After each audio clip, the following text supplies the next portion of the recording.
Pain heals. Scars tell stories. Glory lasts forever. Unfortunately, Caitlin Clark won't get that chance this year. She's officially done for the season, no matter how far the Indiana Fever go in the playoffs. And that reality has rubbed a lot of people the wrong way. Why? Because at first, the story was different. Scott Agness initially reported that Clark could be eligible to return if the Fever went deep enough into the postseason and if her health allowed it. Naturally, fans clung to that possibility. The idea of Clark coming back on the biggest stage had people buzzing. But then Chloe Peterson stepped in to set the record straight. No, that's not how it works. In the WNBA, just like in the NBA, MLB, or NFL, once playoff rosters are submitted, those are locked. You don't get to pull players in later. That means Clark is out, period. Even if the Fever go the distance, even if this series stretches to 5 games and the finals go the full 7, she won't be on the court. But here's where the situation starts to get messy. Roughly 20 hours before I recorded this, a post started circulating saying, if the Fever win and Clark plays the next series, she'll have 7 months to rest her groin. That game would set WNBA viewership records. Fans are only going to wait so long before they demand Caitlin Clark back. That post fueled hope again. But immediately, Scott Agness doubled down. It's not the groin, it's the ankle. Then Chloe countered by saying the ankle didn't actually affect her recovery timeline. So which is it? Groin? Ankle? Both? Neither? This is the exact problem with the way the Fever have handled the messaging. From day one, it's been nothing but vague answers, contradictions, and half-truths. Fans don't know who to believe. And when there's that much smoke, people start assuming there's fire. Let's rewind to August 20th. That's when the Fever finally admitted that Clark had tweaked her left ankle during a workout on August 6th. It was described as a non-contact tweak, happening near the end of her session.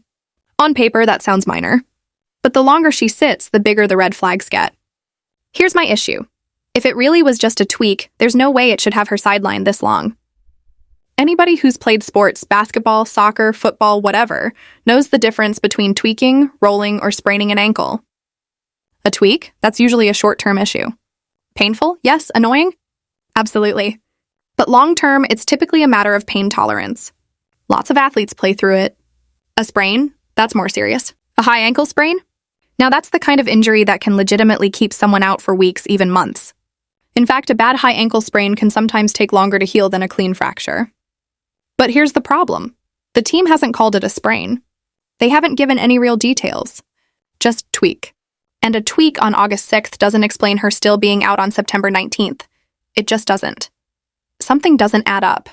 Either misinformation is being passed along by reporters, or the team isn't being transparent. And honestly, I don't think Clark herself is part of any deception. She strikes me as a competitor who would want to be out there if she could.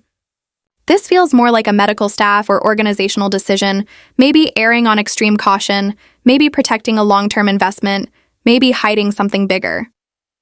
And that's why fans are frustrated. When you see Clark on the sidelines, jumping up and down, cheering, celebrating, an ankle injury actually raises more questions than a groin injury would. With a groin issue, you can still move around, clap, and show emotion without making it worse. With an ankle, that's trickier. So watching her bounce around in sneakers while being told an ankle tweak is ending her season, it doesn't add up. And fans know it. They aren't stupid. They've played sports, they've seen injuries, and they understand recovery timelines. They also understand the history of great players gutting it out when it matters most. Willis Reed limping back onto the court. Jack Youngblood playing in the playoffs with a broken leg. Countless stars fighting through pain to deliver in big moments.